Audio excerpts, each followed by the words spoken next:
Courtroom 360 Insights. A mother's love is like no other. Moms go over and beyond for their children. They put all their needs to the side to meet the needs of their children. Their children rise and call their mother blessed. I can't say the same for this evil child.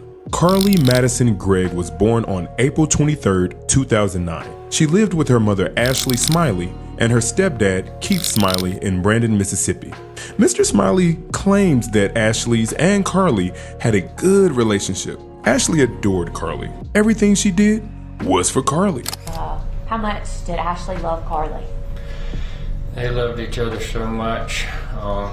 She just, everything she did, she planned out for Cary. Or how would you describe the type of parent that Ashley was to Cary? She was, like I said, always thinking about Cary and just Cary's first no matter what. She would do anything in the world for her and would try to get the best for her every day. Mr. Smiley also claims his relationship with Cary was always good. Tell us about yours and Cary's relationship before March 19, 2024. We were always good. We laughed and played and messed around, loved video games, and took her to karate stuff until she kind of got tired of that. She started going to guitar practice weekly, so I was taking her to that every week. We got along great.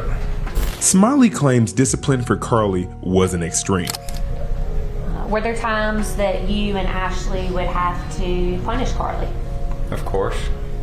Give us some examples of that, Heath. She had troubles growing up back and forth with the stepdad and everything, so she would always wanting to try to make friends at the house and around home. And Ashley was always trying to, keep an eye on her, make sure she was okay and knew where she was. And Ashley had to fuss at her a time or two about, I know you can't go here, you can't go there, it's too late, that kind of thing. But she never really, day to day, got in trouble, really. I want to ask you, was there a time that a boy named Thad came over to y'all's house? Yes, ma'am. Can you tell the ladies and gentlemen what you recall about that day? We were all sitting at the house and there was a knock at the door, and Ashley checked the doorbell camera and we didn't know who it was. Cary had talked to us about that and we knew who it was, we just didn't have a face to the name. And Cary saw who it was and didn't want to see him, so I went to the door and just said, I'm sorry, I told him he must have the wrong house, and came back in and shut the door. Where were Ashley and Cary when you were at the front door with Thad? They went around, I guess, into the hallway or maybe one of the bedrooms, I'm not sure.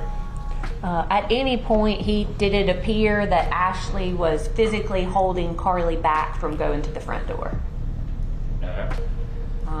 At any time after you told told Thad that Cary didn't live there, did Cary act like she was upset with you? No. Did she act like she was upset with Ashley? No. Do you think that she would have been mad enough to have said, like, she almost murdered y'all because you wouldn't let Thad come in the house? That's not the feeling I got from it at all. Word on the street is Cary had gotten in trouble at school a few times. One time, she even took a knife to school. Oh, what the hell? Question, ain't this a big damn red flag? If my kid's school reported them taking a knife to school, oh, it's about to go down as soon as that kid walked through the front door. Period. Ashley did reach out and got Cary set up with a therapist. This ain't the kind of help I'd seek. but none of my kids have ever taken a knife to school. And you don't have any personal knowledge about any medication that was prescribed, do you? Not until after this. I knew she'd been on one and they changed her up to something else. You don't have any knowledge on whether or not Carly was actually taking that medicine, do you? She had been taking one a day, I think, until they wanted to swap her up to a different one. So I'm not sure on the time frames on that. I'm sure it's in the record somewhere. Yeah, and I've been prescribed medicine before, and sometimes I take it, sometimes I don't. Did you actually physically see Carly taking her medication? Ashley would have her go get it and make sure she was taking the whatever it was, one a day or whatever. She kept an eye on that. Do you know if on March the 19th, 2024, did you see Carly take any medicine?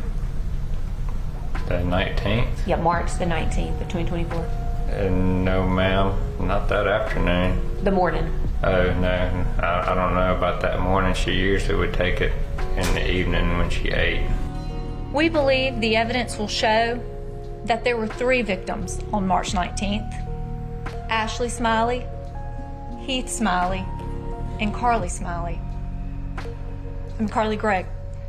That they were all 3 victims.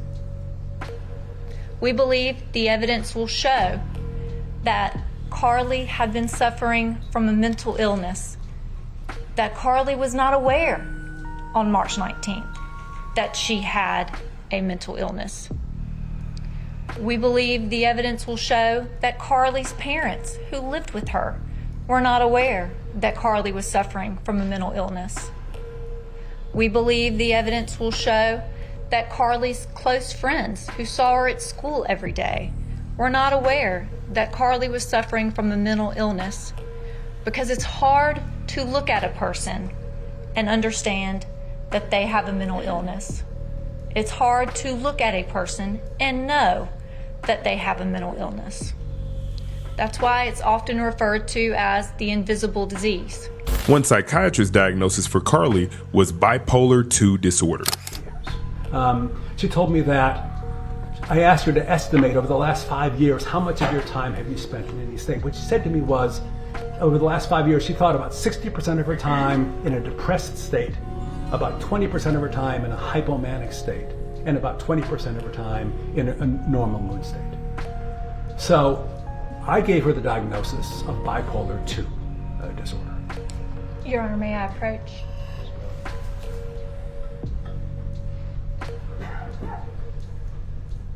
Dr. Clark, did you also review Carly's medical records from Precise Medical Clinic? I did.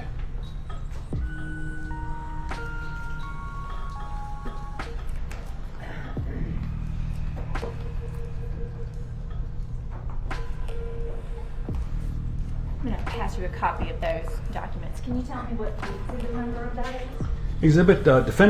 Defendant's Exhibit 19. Okay. And what records are those? These are the records from Precise Medical for Cary Gregg. Okay. And if you'll see at the very bottom, there's a little red state versus Cary Gregg, Yes. and with numbers. If you could, will you turn to page 761 in those records? Yes.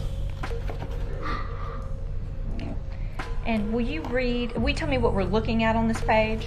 Yes, what we're looking at is something that's called the modified mini screen, which appears to be a series of questions that were asked of Carly, I imagine, I would think, prior to her visit with the clinician. And what would be the purpose of having her fill out this mini screen? The purpose of these screens are to try to flag any possible problems. So it's also time saving. So you ask a number of questions to try to identify what might be the problem areas, and then presumably when the clinician sees the individual, they can focus in on those and ask follow-up questions. Is this something that would typically be helpful for diagnostic reasons?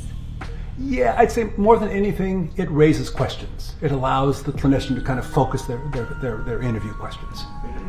And could you read that first question for me? Question number 1 is, have you been consistently depressed or down most of the day, nearly every day, for the past 2 weeks? And how did Carly answer that? Carly answered yes. And could you read question number 4 for me? Question number 4 was, in the past month, did you think that you would be better off dead or wish you were dead? And how did Carly respond to that? Carly answered yes. Some said that Carly is highly intelligent, a genius. So, wouldn't a genius know how to answer these questions? I'm just stating facts. Anyways, March 19th, typical day for Carly, Ashley, and Keith. Keith Smiley claims that nothing was out of the ordinary. Got up and went to work just like always. She would fix tea or something in the morning and get in the car and take off. Nothing seemed unusual at all. Did you also see Carly that morning? Yes. Can you describe for us what, if anything, you noticed about Carly that morning? Didn't notice anything different. How would Ashley get to work every morning? She'd drive her and Carly down to the school. And then how would they both ride back together from school to the house? Yes. Did they usually leave, or on March the 19th, did they leave before you or after you that morning? Usually a couple minutes before. But friends of Carly know more of what's going on with her. We're here because on March the 19th, 2024, Carly rode to school with her mother that day. Ashley was a school teacher at Northwest Rankin, taught geometry. Carly was in the 10th grade. You'll hear that morning, she got in a little altercation with one of her friends, cussed him out. But what you'll hear, ladies and gentlemen, from the testimony of this friend is that he was so worried about Carly's use of smoking marijuana, and so worried about her being high, and so worried about her having these burner phones that her mom didn't know about, that he felt compelled to tell Miss Ashley Smiley that day. Ladies and gentlemen, after the incident with Carly that morning, you'll hear that he gets in touch with another friend, and he's like, hey, you got to keep her distracted so I can go tell Miss Smiley what's going on. Ladies and gentlemen, this friend cared about Carly. He was like, I gotta intervene. I gotta tell her. I'm afraid of what's happening. You'll hear from him that he did in fact tell Miss Smiley. That after 4th block that day, he goes and he tells Miss Smiley, hey, Carly has got these vapes. She's got this phone. Seems like typical bad teenager behavior. But the crime? Well, the crime seems like straight demon behavior. Video footage captures Carly and Ashley arriving home. Carly calmly walks inside. She looks around and casually walks over to where the guns are kept, and like nothing, shoots her mother.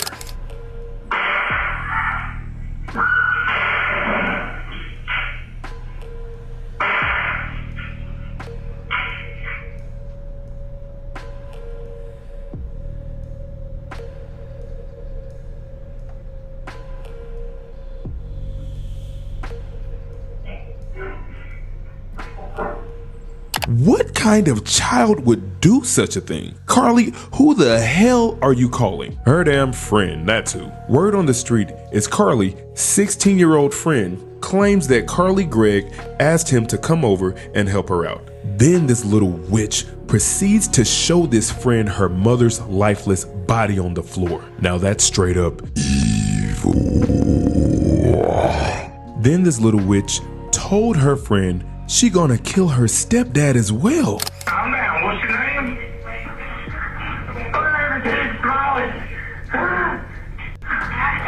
Okay, calm down for me. Give me your name again.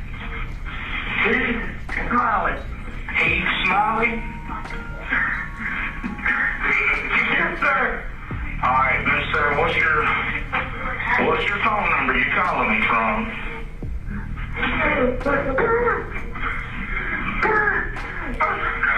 Did she hit you? Yeah, I got hit in the neck a little bit. Okay, so she grazed your neck? Yes, sir. All right, and what's her name? Cary Gregg. Cary Gregg? Does she still have a gun on her? I took it from her. She ran. You took it from her and she ran? Yes, sir. I wonder if the evil child thought any of this through, because video footage caught her and some dumb friend running away from the scene.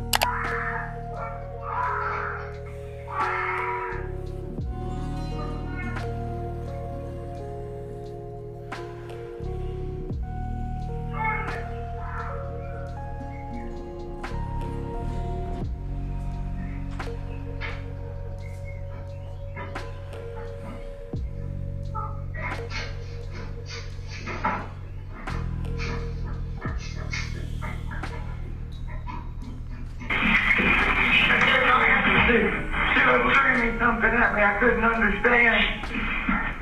I locked the door. She's outside. I don't know what's going on. Which way did she run off to?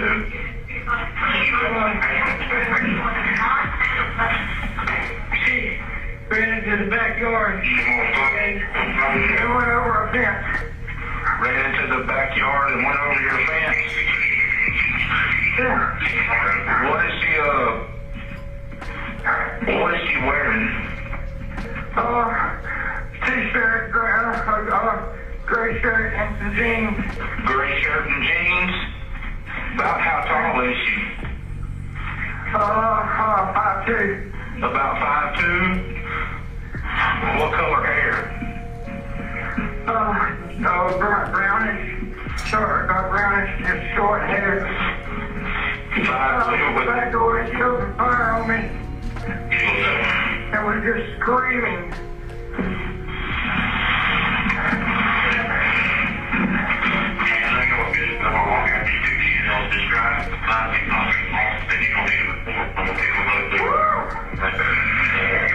Okay, just calm down for me. We got everybody headed.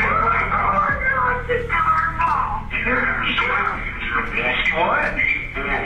She killed her mom. She killed her mom? Yeah, that's what I'm screaming about. Where's the mom? Mama, when I do this, she's going to kill me. Where's the mom? Man, I can almost feel the pain through the cries of this man. Then watching Cary Gregg break down, I don't know what to think about this whole mess. Was she really bipolar? Or is this all an act? Talk about her judgment on that day. Could you tell us what your findings were with regard to that? Within normal limits. And her thought process rate. Normal rate and rhythm. So if you would, I don't think I'd asked you about that, Olivia, before now. Mm-hmm. So she had said on her questionnaire there were like some racing thoughts sometimes. Right. But when you observed her, what does her thought process rate was normal and in rhythm mean? That it was not racing. And that was the same on all 3 times that you had come in contact with her? Right. And then she also, you had questions and reported in your records that her there have been no thoughts of abnormal or psychotic thoughts. Is that correct? Right. So to be clear, at no point in the 3 times that you treated Cary Gregg did she report hearing voices. Right. At no point did she report that she was having lapses in memory. Correct. This is wild. See, now I gotta go back and watch this wicked little witch's horrific crime, then figure out how I feel.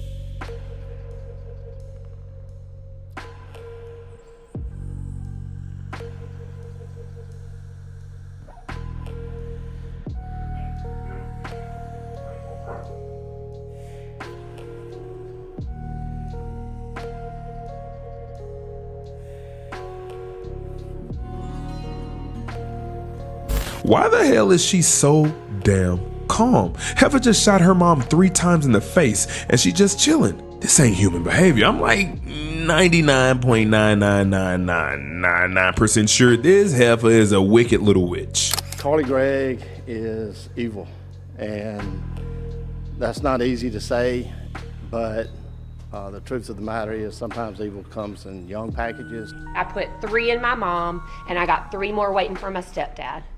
You think that sounds like an insane person? No. I told y'all, she a wicked little freaking witch. Thank you God the jury wasn't caught up in this witch's spell. Ladies and gentlemen, the jury is custom for the court to poll the jury. I have to do it each time. And for each count, I'm not being rude. The quickest way for me to get through this is to simply point at you and you answer out loud. As to count 1, we, the jury, find the defendant, Cary Gregg, guilty of first-degree murder as charged in the indictment. Beginning on the first row, ma'am, is that your verdict? Sir, is that your verdict? Yes, sir. Ma'am, is that your verdict? Sir, is that your verdict? Ma'am, is that your verdict? You gotta answer out loud, ma'am, I'm sorry. On the back row, sir, is that your verdict? Ma'am, is that your verdict? Ma'am, is that your verdict? Sir, is that your verdict? Ma'am, is that your verdict? Ma'am, is that your verdict? Ma'am, is that your verdict? That verdict is proper and unanimous. As to count 2, we, the jury, find the defendant, Cary Gregg, guilty of attempted murder as charged in the indictment. Beginning on the first row, ma'am, is that your verdict? Yes. Sir, is that your verdict? Yes, sir. Ma'am, is that your verdict? Sir, is that your verdict? Yes. Ma'am, is that your verdict? On the back row, sir, is that your verdict? Yes, ma'am, is that your verdict? Ma'am, is that your verdict? Sir, is that your verdict? Ma'am, is that your verdict? Ma'am, is that your verdict? Ma'am, is that your verdict? Count 3, we, the jury, find the defendant, Cary Gregg, guilty of tampering with evidence as charged in the indictment. Beginning on the first row, ma'am, is that your verdict? Sir, is that your verdict? Ma'am, is that your verdict? Sir, is that your verdict? Ma'am, is that your verdict? On the back row, sir, is that your verdict? Ma'am, is that your verdict? Ma'am, is that your verdict? Sir, is that your verdict? Ma'am, is that your verdict? Ma'am, is that your verdict? Ma'am, is that your verdict? Save the tear, Carly. You killed your mama, girl. Then you tried to kill your stepdad. You took the life of the woman who gave you life. You took the one person that would ride or die for you, and you made sure to get it all on video footage. You ain't as smart as some of your peers think. May God have mercy on your soul, because we don't. Courtroom 360 Insights.